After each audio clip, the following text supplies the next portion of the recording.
Bonjour mes frères et sœurs, bonjour à tous, que la paix du Christ soit avec vous. Aujourd'hui, nous allons méditer sur un thème qui est « Garde ton cœur » ou « Préserve ton cœur » en lisant le livre des Proverbes 4, verset 23, qui nous dit « Garde ton cœur plus que toute autre chose, car de lui vient la source de la vie. » Amen. Garde ton cœur plus que toute autre chose, car de lui vient la source de la vie. Mes frères et sœurs, il y a dans notre personnalité une sphère plus importante que n'importe quelle autre, et c'est celle de notre cœur.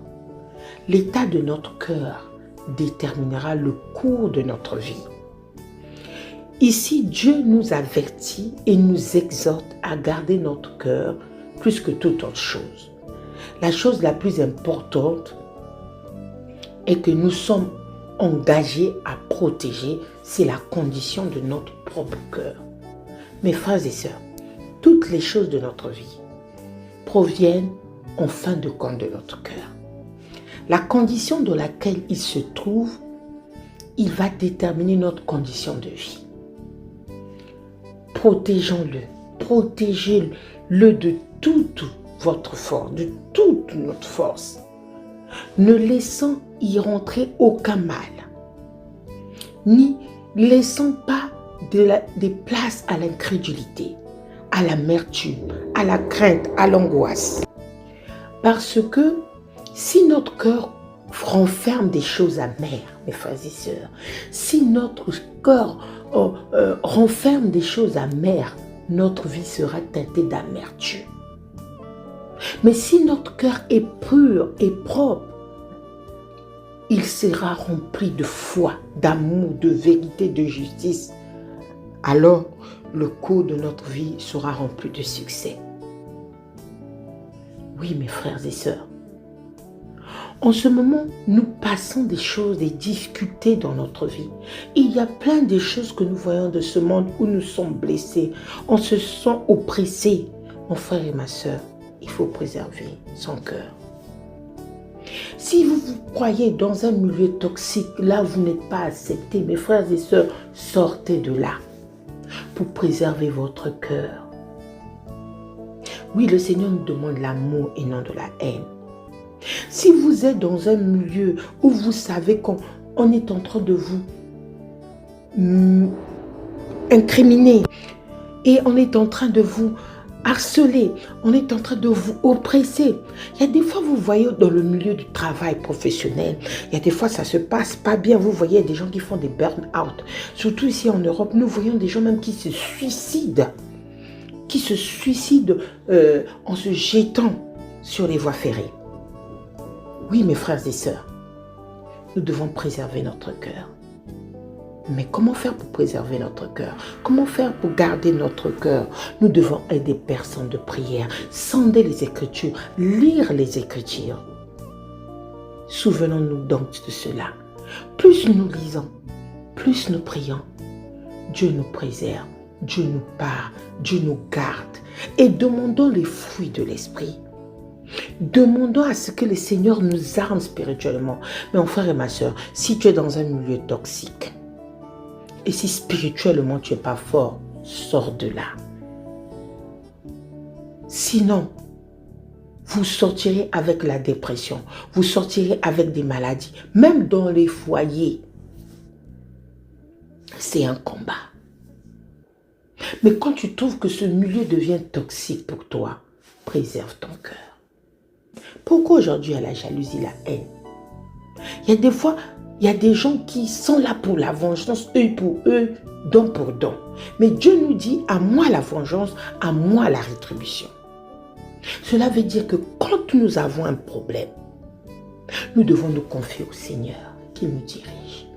Si vous pensiez, si nous pensons que le milieu où nous sommes, nous ne pouvons pas supporter pour préserver notre cœur, on se retire, on se met en retraite.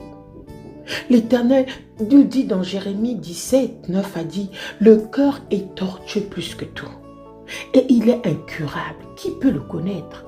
Moi l'Éternel, j'explore le cœur, j'examine les reins pour traiter chacun conformément à sa conduite, aux fruits des agissements.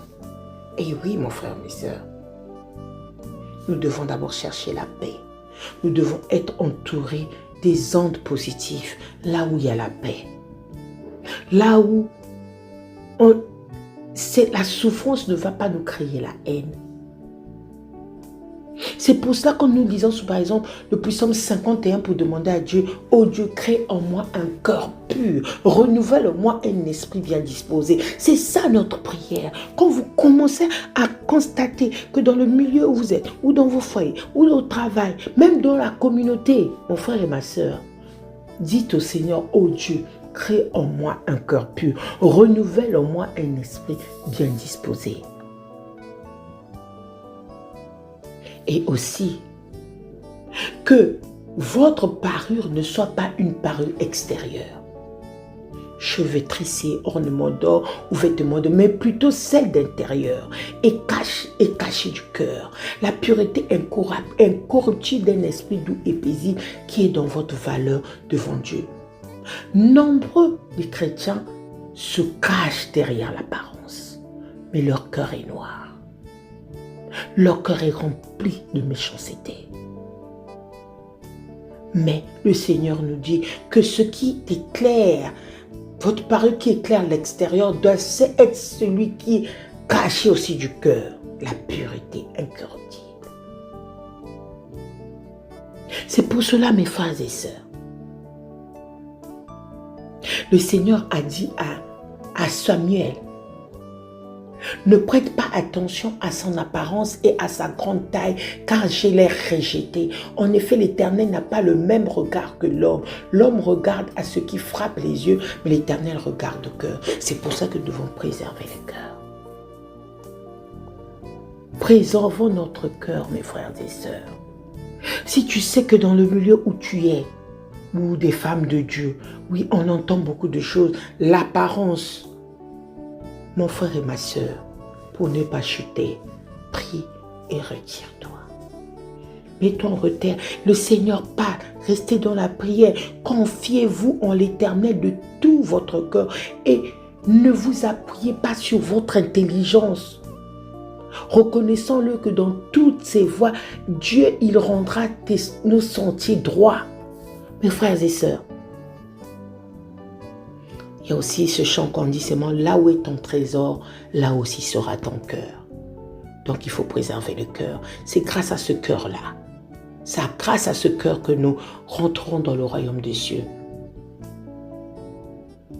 Le Seigneur a dit, tu aimeras le Seigneur ton Dieu de tout ton corps, de toute ton âme, de toutes tes pensées. C'est pour cela que mes frères et sœurs, si tu es angoissé, si tu es oppressé, évite d'être dans des milieux où tu sais que tu ne tiendras pas.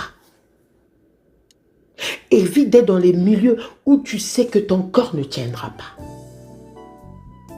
Parce que le filet de l'oiseleur, il est partout. Tu peux beau prier, mais si tu restes dans la même pièce avec un serpent, mes frères et sœurs, tu sortiras de là.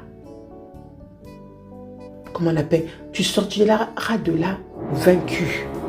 Oui, mes frères et sœurs, pour terminer, j'aimerais vous dire, comme le livre de Proverbes dit, dans 17, 22, un cœur joyeux est un bon remède, mais un esprit abattu dessèche les eaux. C'est pour cela, mes frères et sœurs, préservez votre cœur, gardez votre cœur, gardons notre cœur plus que toute chose.